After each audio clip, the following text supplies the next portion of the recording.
Welcome back, everyone. I would like to welcome Senior Product Marketing Manager, Red Hat Inc., Mr. Chris Wells, to guide us on how we can better manage the hybrid cloud. Mr. Wells, please.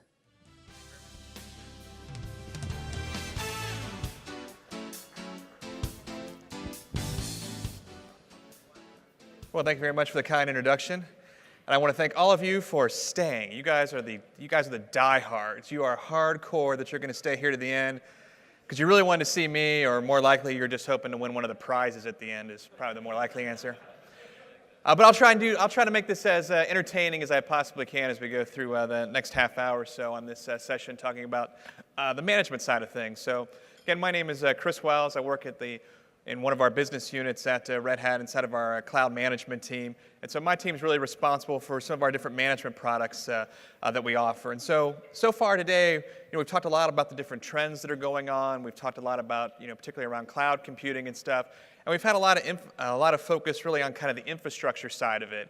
What I'm going to do is talk about those same topics, but with a slightly different spin to them, and really look at them more kind of from the management side. Because if I look out here in the audience, I'm kind of curious if you wouldn't mind raising your hand. How many of you are in IT operations?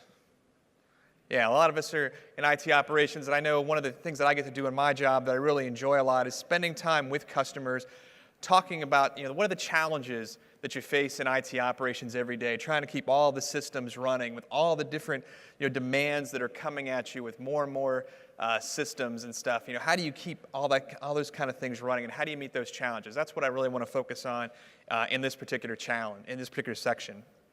So when we talk to customers, and we do a lot of survey data and stuff, and one of the surveys that was done recently was done with CIO Insight. One of the challenges that we see that you're all facing when it comes to really managing your IT infrastructure is really how can you constantly have to do more with less? Like, how many of you have budgets that are actually growing every year? Is your budgets going up? No, the budget never goes up. But what does go up? Demand. You get more and more demand for more services, more things that you have to do with less. And so the challenge is, how can you do more with less? How can you get more out of the budgets that you have? You have to be able to meet those management challenges. And one of the things that we see is that one of the things that really frustrates people in trying to manage their IT infrastructure is that the IT infrastructure has just become so complex. Like, how many of you would actually describe your IT infrastructure as simple? Anybody? Like, maybe 10 years ago you might have said it was simpler, but I don't think anybody would say their IT infrastructure. How many would say it's complex? Yeah, I'm surprised not everyone's raising their hand that you've got complex infrastructure. And the more complexity you have in that IT infrastructure, of course, the higher your costs are going to be. So really, a lot of it comes down to how can you go through and really try and simplify things that are going on inside of your infrastructure. I'm sure a lot of you probably have to deal with these things on a day-in, day-out basis. You probably have to deal with the high cost of complexity in your infrastructure. Anything from having interoperability issues to increased downtime, security concerns, maybe you can't get systems provisioned out as fast as you'd like. You're dealing with all kinds of multiple server configurations, multiple types of operating systems, management tools. There's just all this complexity that's going on in your environment. And so the question is, how can you really simplify that complexity? What's a good approach for trying to do that? Well, traditionally, one of the things that we have recommended, and Mark actually touched on this in his section earlier today when we talked a little bit about platform without boundaries, one of the things that we have traditionally really gone on as a best practice when it comes to managing the systems is to really get into a standardized operating environment. And the whole idea behind a standardized operating environment is you're really trying to take your infrastructure and make it very simple and very repeatable. So you want to have like a standardized set of systems that you might roll out for, let's say, all of your database platforms, application platforms, web servers, whatever it happens to be. You want to have a standardized set of systems and software and content and configuration that you can roll out repeatably. And if you can do that in a very repeatable fashion, of course, you get a lot of automation benefits that get you to more efficiency. You get a lot of higher productivity out of staff. You're able to actually really take from that efficiency, really drive down those operational costs and actually free people's up their time so they can actually spend time not just on doing the day-to-day things that you have to do and manage in your IT environment, but also be able to do other kinds of things, the new demand that's coming in. One of the things that we saw from the presentations today is there's all these new demands that constantly come into IT to meet the demands of the business, new applications, new business initiatives. I think a lot of people in IT don't want to be reactive anymore. We want to be more proactive. We want to be more responsive, show more value back to the business. But the only way that we can do that is if we can deliver more. One of the best ways to be able to deliver more is if we can standardize more in the environment, make things very repeatable, then we're able to drive down those operational costs, and we're really able to make things a lot simpler inside the environment. So standard operating environments is one of the things that we constantly talk about as a best practice at Red Hat, and we provide not only the platforms to be able to do that, such as Red Hat Enterprise Linux and Red Hat Enterprise Linux OpenStack platform and such, but we also provide management tools such as Red Hat Satellite that allow you to go through and manage those tools, allow you to go through and manage those systems, make things very repeatable, make things very standardized. And of course, the benefit of that is if you can get to this whole benefits of simplicity by trying to standardize things and automate, then you get to these benefits such as having lower operational costs, higher server to admin ratios, reduced downtime, improved productivity, faster response time, better security, better agility. These are all the things that we want to get to. And if we take a look at IT over, I'd say the last 5 to 10 years, if you followed these best practices and you got to standard operating environment, then you really are able to simplify a lot in management. You're able to simplify what's going on in your IT infrastructure. And if we talk about a traditional data center, that's what a lot of people have been able to do over the last 5 to 10 years. But if we take a look over the last couple of years, and we take a look at IT infrastructure in particular, if you look at how IT infrastructure has evolved from primarily a physical world, kind of one-to-one relationship between an application and a system, then we moved into a virtual world. What's the world we're moving into today? The world we're moving into today, of course, is going to be that world of cloud. And of course, one of the things that you're starting to see in cloud is that maybe you're like a lot of customers I talk to, that you've gotten to that standard operating environment. You've made sense out of all the chaos in the data center, and you've taken all your physical and virtual systems, and you have them well managed. And then all of a sudden, you get a new computing paradigm that comes into it. And how do you handle that? How do you handle this complexity that comes along with cloud? Because one of the things that cloud does is it really increases just the sheer number of systems that you have to deal with in your environment. Like I said, it used to be in the physical world here on the left-hand side of the chart, it was a one-to-one relationship. One server, one application, one system to manage. Then we go to the virtual world and we got better efficiencies out of our hardware, but now maybe you're running 4, 5, 6, 7, 8 particular types of applications on one server. So the number of systems is going up. That means the amount of complexity is potentially going up. And even if you're able to standardize everything in that environment and you get a lot of automation out of that environment, just the fact that you've got more systems means more complexity. And now we have cloud. Now cloud comes into it, whether you're trying to do a private cloud infrastructure or a public cloud infrastructure. Now you have even more systems. And now those systems are probably more dynamic in their nature.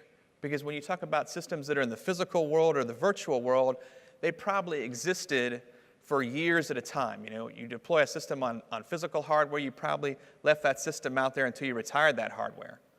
Now when you talk about what goes on in the cloud world, you may only have systems that exist for a few weeks, a few days, maybe even a few minutes. We saw that example earlier today with CERN where they were retiring something like 250 virtual machines every 5 minutes as they were spinning things up and down in their environment. So when you talk about the number of systems that gets increased with cloud, you talk about the difference in duration, now all of a sudden, even if you're able to standardize all that, you've got a lot more complexity in your environment. So it's not good enough just to do standardization best practices anymore. You need to be able to do something else. Something else that we also hear from customers is a lot of people are really interested in cloud. They're not quite ready to go to the public cloud yet because they have concerns maybe around security or privacy, but they really do see the benefit of going to a private cloud. They want to be able to meet the demands of the business. They want to be able to build applications faster, provision systems faster, be much more agile. And then look, Windows detected an IP address conflict. That's not a good thing. But if you look at these private cloud challenges, we did a survey out from Gartner about a year ago at this time. And one of the things that Gartner discovered is that while people really wanted to go to cloud from a benefit standpoint, one of the problems, these were some of the big challenges that they had in there. And what's very interesting is what's the number one challenge? The number one challenge that people have in trying to go to a private cloud environment is really around management and operational process. If you don't have the right processes, if you don't have the right management in place, it's very difficult to go ahead and make a private cloud work. And there's other concerns around culture and security, thank you very much, chargeback, self-service. Those are all things that people are interested in and see as challenges, but that number one is management. Because if I can't bring good management and good practices, good chaos to bring good order to the chaos that's in the environment, then I'm never going to be able to get to the benefits that I'm really interested in. So just doing standardization is not enough anymore. There's got to be another approach that can actually get you to the benefits of getting to cloud. The other challenge that Mark brought up earlier in his presentation, I'll just steal his slide again to reiterate it, is that when you take a look at cloud, one of the other things that's challenging about cloud is not just the infrastructure itself that you're going to deploy to, but it's also being able to understand what is the workload that you want to be able to run. How do you deal with the traditional workloads versus cloud workloads? Traditional workloads are pretty much all the applications that most of us are used to in the data center. There are mission-critical applications that tend to be long-lived. They tend to run for a very long time. It's what the business is built on, and it's really everything that you've had in the IT infrastructure for the last 5, 10, 15, 20 years. You have to make that stuff critically run in your infrastructure. At the same time, what's attracted to people about cloud is to be able to build a whole new class of applications that are able to massively scale out as opposed to scale up and do things that we've never been able to do before. And if we take a look at all the trends that are going on in mobile computing, social computing, the amount of devices that people are wanting to connect to and the way that we're interacting with each other, you really have to build applications in new ways. If we want to do big data analysis, it really has to be done with a new style of application, and that's the kind of stuff that you see in these cloud workloads. The challenge for those of us in here that work on the IT operations side is our world is getting much more complex. It's not getting any simpler. And if we want to be able to incorporate the benefits and be more responsive to the business, to be able to put these new application workloads, we have to have a management approach that moves beyond just simply standardizing and making our IT environment more efficient, because that's only going to get you incremental gains to a certain point. What you really need is an approach that allows you to be able to manage everything that's in your traditional infrastructure, as well as everything that's coming in these new workloads that are coming in a cloud infrastructure. And that's what I want to talk to you about next. So when we talk about what is Red Hat's kind of approach to the cloud, if you want to get into private cloud computing, or you want to go to the public cloud or hybrid cloud, if you want to get into that, what's really our approach to that? Well, I'm going to guess most of you are probably starting at this point here. Most of you already have probably an existing virtualization solution that's inside of your four walls of your company. Might be a solution from Red Hat, such as Red Hat Enterprise Virtualization. Might be from another company like VMware is probably the most popular. But most of you probably have your applications already running in that. One of the first things that we recommend that you can do to try to bring some more order to the chaos that's inside of your data center to try to make things more efficient is to implement what we call a cloud management platform. And the idea behind a cloud management platform is it goes across your entire infrastructure to deliver you a whole set of capabilities. Those capabilities include everything from self-service provisioning, being able to do a service catalog, things like chargeback, capacity planning, capacity management, performance management, orchestration, lifecycle management. It's putting these capabilities on top of what you already have. So if you've already made a large investment, and most of you probably have, in your existing virtualization infrastructure, but you now want to take that virtualization infrastructure to the next level. For example, you want to take what you already have and you want to give it cloud-like capabilities. Traditional applications, but you want to set up a self-service portal so your developers can come to it and automatically self-provision VMs. They don't have to go through the help desk anymore, make any kind of request. They can just go to a self-service catalog and instantly access things. You can leave your existing infrastructure in place that you already have, that you've done in another virtualization provider, and now you're able to put a self-service portal on top of that and give that self-service provisioning. So the advantage of that is that you're making it much simpler for other people outside IT to be able to procure resources, but you're also making it simpler for yourself to manage, because now you're automating that whole process of being able to provision systems. It doesn't have to go through a multi-step process that you might have to do manually, or maybe you have automated with scripts.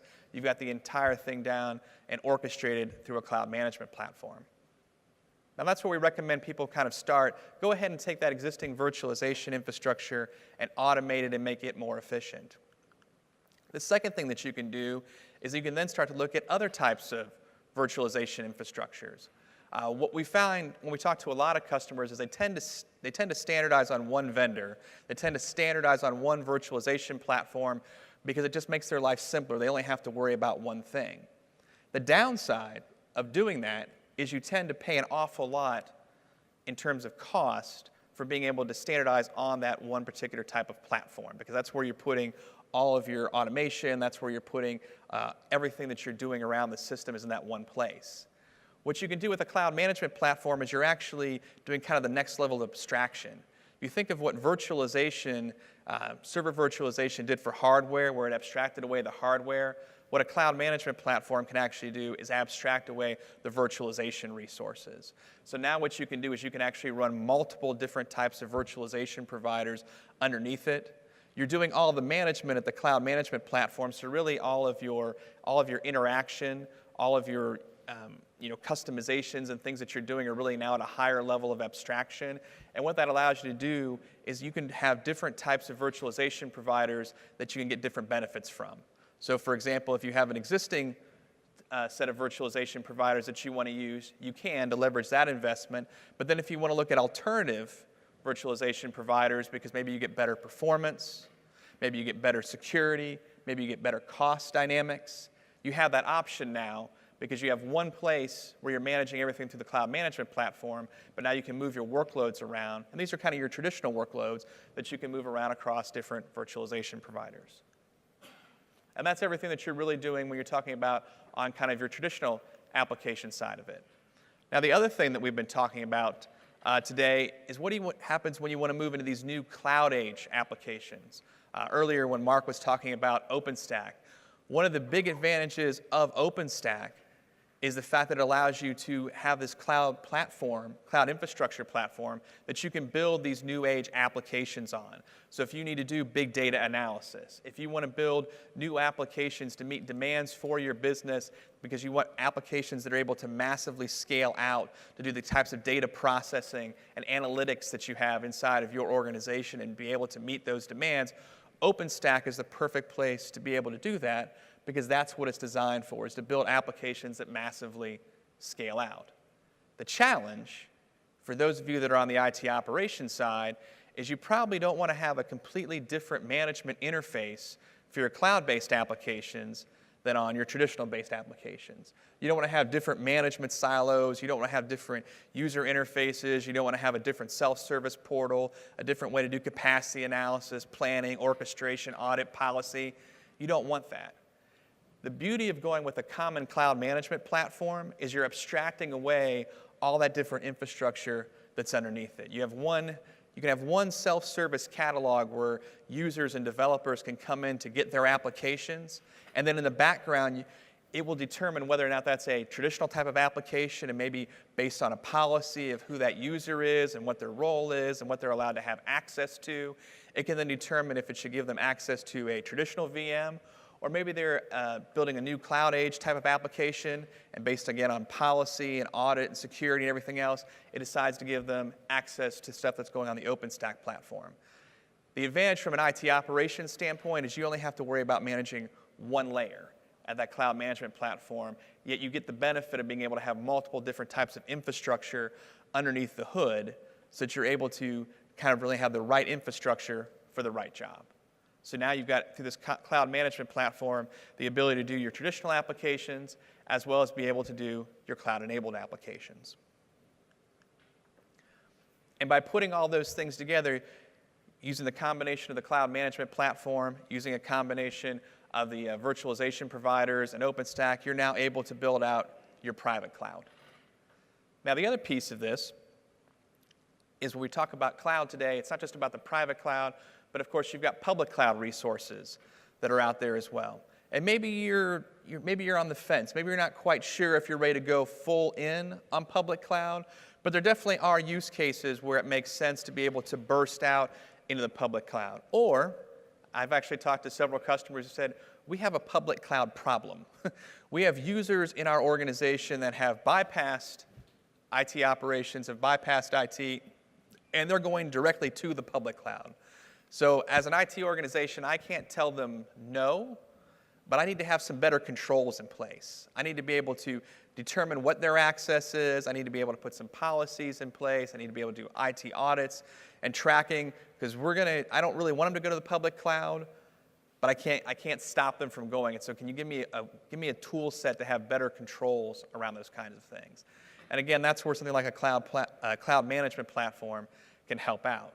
Because what a cloud management platform allows you to do is control that access not only to your private cloud, where we've got our traditional apps and cloud-enabled applications, but also the ability to control access out to the public cloud. It also gives you the ability to track what that usage is out to the public cloud for things like chargeback and capacity planning. Because again, you will have those use cases where it does make sense to take advantage of public cloud access, but from an IT operations standpoint, I really want to simplify things by having it all go through one platform, so I can have my set of controls in place to be able to determine what the actions are that people are allowed or not allowed to take. And of course, when you're going through the public cloud, depending on which kind of public cloud provider you're using, it could be a traditional type of application or it could be a new age cloud-enabled application. But again, if I can abstract away that infrastructure layer and put all the controls in at the cloud management platform, I'm really able to greatly simplify the management of the entire operation. So when we put all these things together, a cloud management platform, if it's implemented and done correctly, really gives you the ability to manage and control all aspects of your IT operation. Everything from just traditional virtualization, because maybe you're not doing anything with cloud, or being able to take your traditional virtualization and build that into a private cloud. Gives you the ability to add on something such as an OpenStack to be able to do cloud-enabled applications, and then finally be able to incorporate public cloud resources and actually have it go through the hybrid cloud. The whole key to this really starts off with the cloud management platform and how you're allowed to access the different levels of infrastructure underneath that. So at Red Hat, what we offer is we actually have an offering for each one of these different layers. We talked earlier today about both Red Hat Enterprise Virtualization, which is our alternative virtualization offering for running traditional type of application workloads, so it would compete against something like a VMware, for example.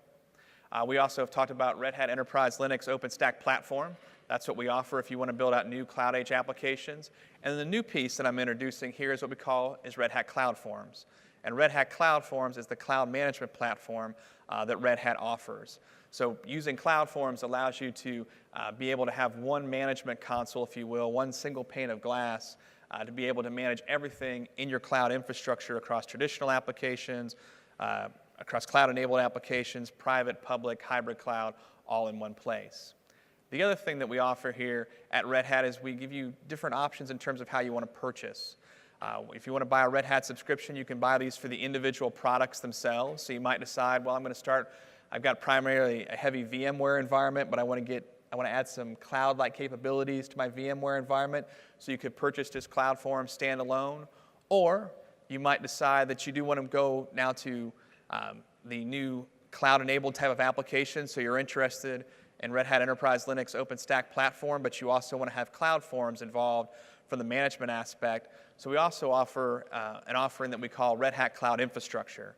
And Red Hat Cloud Infrastructure allows you to have access to both CloudForms, Red Hat Enterprise Virtualization, and Red Hat Enterprise Linux OpenStack platform all as one subscription.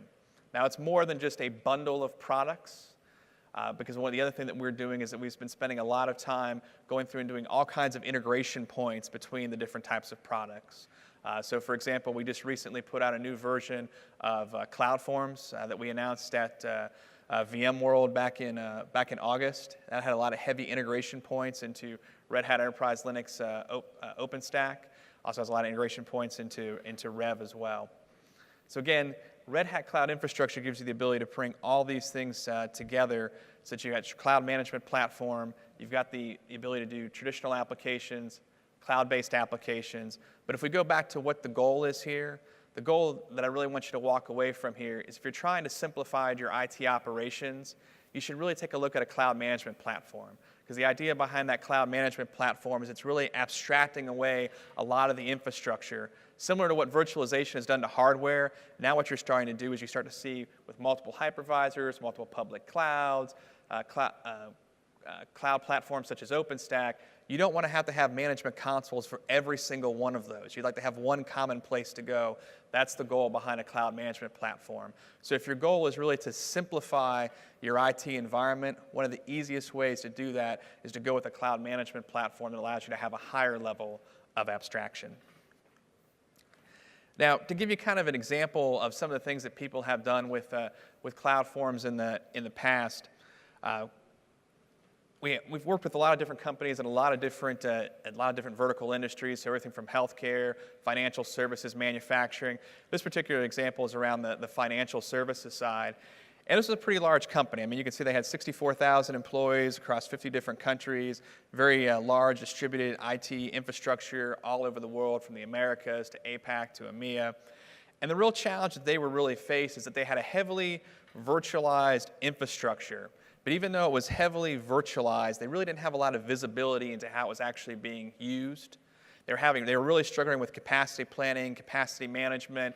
When it came time to do the budgeting cycle each year, they were having a hard time trying to figure out what was the usage from the year before so they could figure out how much they needed to grow. They also had a lot of problems where they had to do a lot of manual reconfiguration of workloads. So things weren't being done in a very standardized fashion when systems were getting provisioned and rolled out. And probably the thing that frustrated their users the most is that they were not able to do any type of self-service or any type of provisioning. So what they really wanted to do is they wanted to take their traditional virtual infrastructure that was very heavy on traditional applications, and they wanted to be able to add a lot of cloud-like capabilities to it. They didn't want to completely convert it over to a private cloud yet, but they wanted to add some of those cloud-like capabilities, such as a self-service portal. They wanted to do self-service provisioning so it wouldn't take weeks to provision a system. It would only take a matter of a few minutes to be able to do that. So what they did is they implemented CloudForms.